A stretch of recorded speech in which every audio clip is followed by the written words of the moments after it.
not a nice day today, so we're hoping to have an hour or so out like this. Today I want to talk about cause and effect, because if we don't hit the cause, the effect will spiral out of control, and that happens a lot with dog behaviour. So typical type of situation at home is, for me the other day, the vacuum cleaner wasn't quite picking up the dog's hair on the rug. Took me longer, so I checked the filter on the machine, all right, but nevertheless we struggled a bit. Well, I could think, oh well, okay, that's good enough. But if I don't address the cause, it's going to get worse, because the hair will keep coming. Then when the hair comes, the machine's not working anymore, then I'm going to blame the machine, aren't I? Because, call yourself a vacuum cleaner, you don't clean my house. So I get an industrial one. Buy an industrial vacuum cleaner, and that does the job for a while. But then, guess what? Starts to get bad again. So then I get a bright idea. Let's bring in a company to do it, specialists. So I get in some cleaning people who do it all right for a while, but then they start to struggle. So here I am with an impossible situation. I've thrown money at it, time, frustration. And so what's the other answer then? Roll up the rug and throw it out and start again. And that's what happens with many dogs, unfortunately, because the behaviour they display is undesirable and people don't know what to do. So I'm just going to step over that. Don't know what to do, so they look out for something to help them. For example, if the dog's pulling on a lead, invest in a lead or collar that advertises that dogs don't pull with this. But of course they do, because the cause hasn't been touched.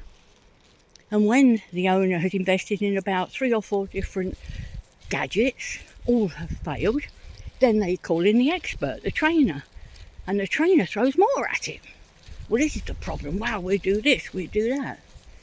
And when all fails, then the owner gives up and thinks, oh, dump this dog, get another one.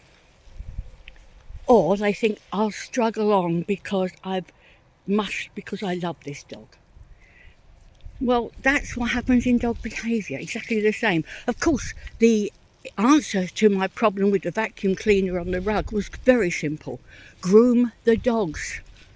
The weather had been a bit naff and I'd not felt brilliant, so I hadn't groomed them for about 3 days. And it starts to build up. Once I groom them out, just all the dead hair groomed away. Guess what? The vacuum cleaner worked brilliantly. I can sing its praises again because it works. So with dog behaviour, say the dog pulls on the lead, it's pulling on the lead, the reason being, the cause is the dog's mind. It believes its leader, the leader of the group, and must lead the way. If a dog attacks other people or other dogs when you're out, it's also the protector. That's the job of the leader. And all we have to do is trade places with the dog. Just show the dog that we're up to the job and they can leave it to us. Why does he work with every dog, no matter what? That's quite simple. Because they don't want the job. They know they're in a world they don't understand. Bless their hearts. The only species that will do something even though it's not equipped to do it is a human being. Every other species would go, nah, that's not for me. So the cause of all behavioural problems come about because the dog has been given, inadvertently usually, the job of leader, and it's going to do that job to the best of its ability. The problem is its ability is 0. So with my method, we address the cause, and then guess what? The dog doesn't pull on the lead. It's quite happy and content and will go with you anywhere. If they bark at something, I thank them because they're telling me there's danger. I'm grateful for that.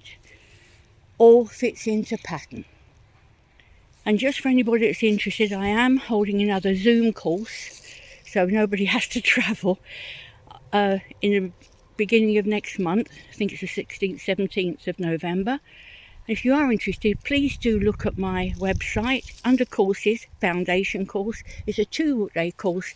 The simplest way to describe what happens during those packed 2 days is that people arrive with many questions about their dog behaviour, how to solve it.